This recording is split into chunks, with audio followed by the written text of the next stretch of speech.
Have you ever owned timeshare, and have you been a happy timeshare customer? Well, the National Consumer Commission is set to challenge the legality of the point system operated by timeshare selling companies after failing in its first application through administrative holes, they're calling it. This is the MoneyMakers. I'm Bruce Whitfield. Tonight, we've got the head of the National Consumer Commission, Commissioner Ebrahim Mohamed, to talk to us about a case he intends to pursue against timeshare companies. Just give me a perspective, Ebrahim, if you would, about the state of play of the timeshare industry in South Africa. It feels like very much a 1980s sort of industry. Well, it's still a very popular industry, and to answer your question by way of the experience of the Commission, is we still receive tons of complaints against timeshare companies. A disproportionate number of complaints with relation to timeshare companies, regardless to other firms, other types of companies? Well, industries and sectors differ. The most complaints we receive is from the motor industry, and then retail. But timeshare applies to and appeals to persons who have a bit more disposable income. Shall I call them the petty bourgeois? The petty bourgeoisie, yes, right. So, therefore, the complaints aren't that much in number.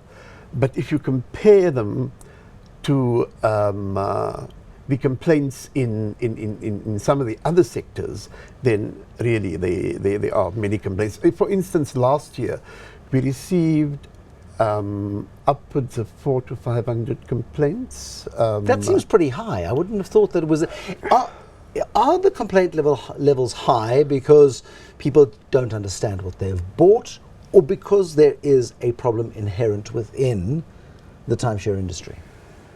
For me, it's a bit of both. But essentially, people get a different perception when they attend these presentations where these timeshare products are sold.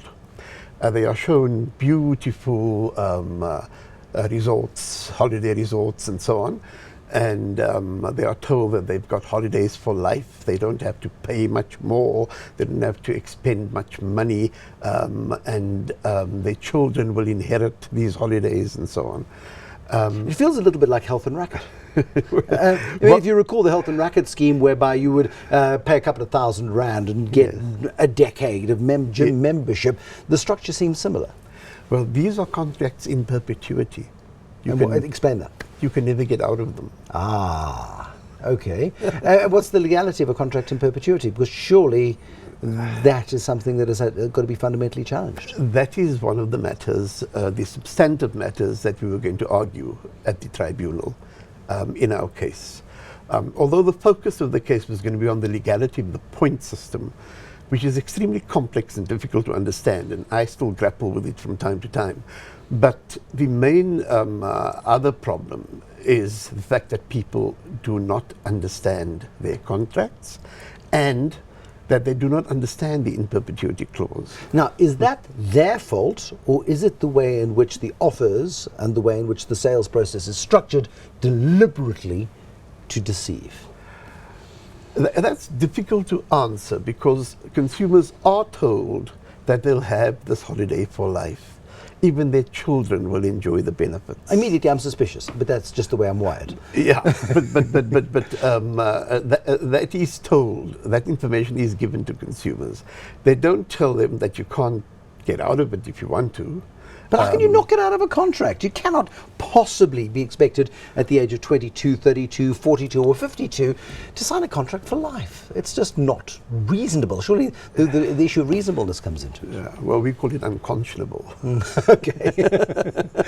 It's on that basis. I think it's Section 40 of the Consumer Protection Act, which talks to unconscionability, and we were going to use that section.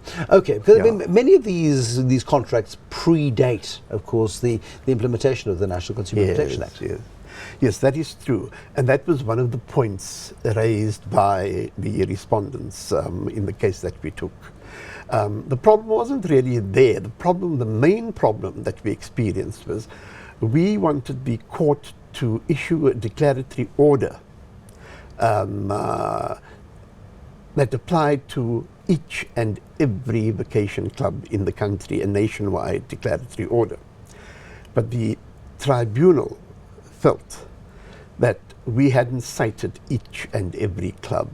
How many are there? There are many. A dozen, 2 dozen, 5 dozen? Many more than Oh, that. really? Yes. There are 3 main clubs, Univision and the Club Leisure Group and one other. But there are several companies within these clubs, right? These kind of Structured to cross-holding deceive? ownerships and so on. Structured deliberately to deceive? Maybe, but not necessarily. But because they do identify themselves as different clubs when you do sign the contracts and so on. Now, what do these contracts look like? I mean, for somebody who's never been tempted into this web of the holiday club, Yes. what do they look like? They are complicated. I would say they're complicated for the ordinary consumer, for the man in the street. Yeah. You've got to be a lawyer to understand these contracts. And as a lawyer reading the contract, would you sign it?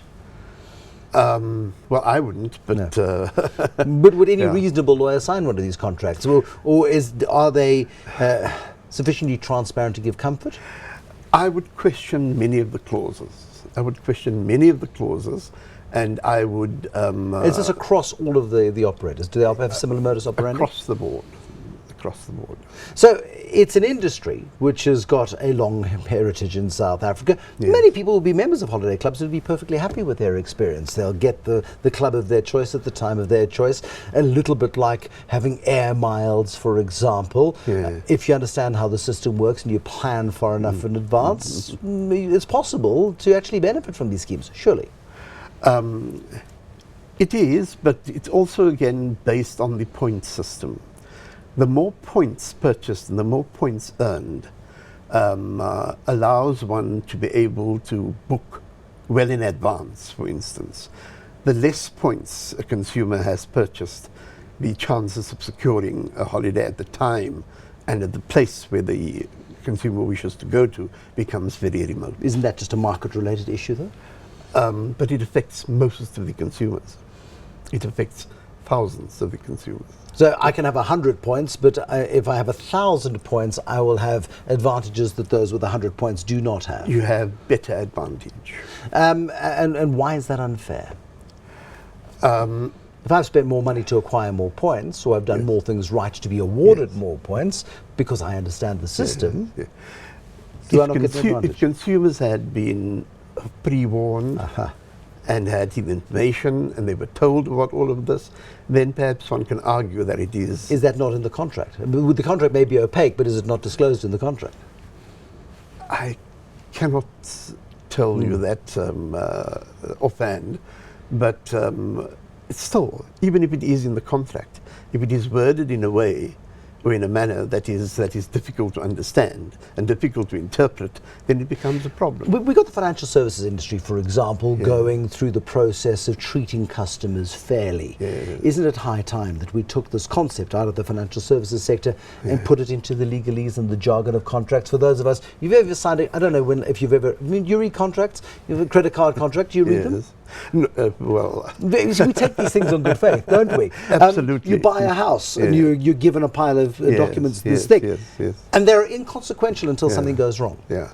There is a plain language requirement in the Consumer Protection Act. For everybody drawing up a contract? For every piece of information that the consumer must receive. So it includes is information a contract?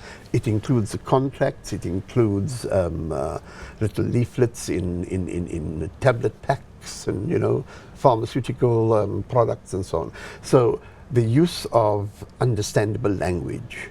Who determines what's understandable, though? Now that is the issue that we have, and that is what we haven't fully established yet and looked at properly. Albert Einstein understood E equals MC squared. It still makes absolutely no sense to me. To a legal mind, the contract is perfectly understandable. Ipso, dipso, facto, fiat, lux, nec aspera, terrent, and all the Latin that comes along with it. Mutandis. All of that. That's the extent of my Latin vocabulary. As we go into into 2016 and we look at the state of play when it comes to these contracts, and we look at the state of play of many people who, maybe unbeknown to them, actually tied into these things for life, where do we go from here? Well, what the Commission is considering, and not only considering but preparing for, is to take the matter back to the tribunal or to a high court in order to establish the legality or otherwise and the unconscionability or otherwise of these contracts.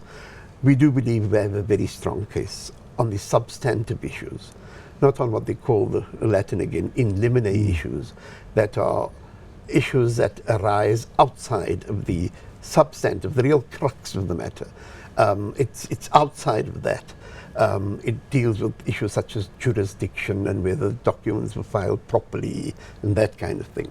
So, but for the ordinary South African who is at the mercy of a contract, they're sold a dream and delivered a lemon. Yes, yes. And that's that's unconscionable, as you put it. Well, there we go. So, how long does the legal process take? Because these guys, I'm assuming, got deep pockets and they've got a lot to lose. They're going to fight you tooth and nail. Yes, and obviously, as you say, they've got deep pockets and they can hire the best in terms of senior counsel and legal people and so on. But we are prepared for that because we believe we have strong case. And irrespective of how much money or what power you might have, if one has a strong case and one presents it well, then it will be heard. I'm looking forward to seeing how this one pans out. It's absolutely crucial for anybody who sat through one of those very juicy, tempting presentations, is handed the contract. And a little bit like every other contract that you're handed, do you really read the small print or do you go in good faith? But does the contract present good faith? The head of the National Consumer Commission, Ebrahim Mohamed, is going to be fighting that particular battle. There's going to be more issues to follow up, of course, with this case into 2016. But for now, it's a very good evening. Good night.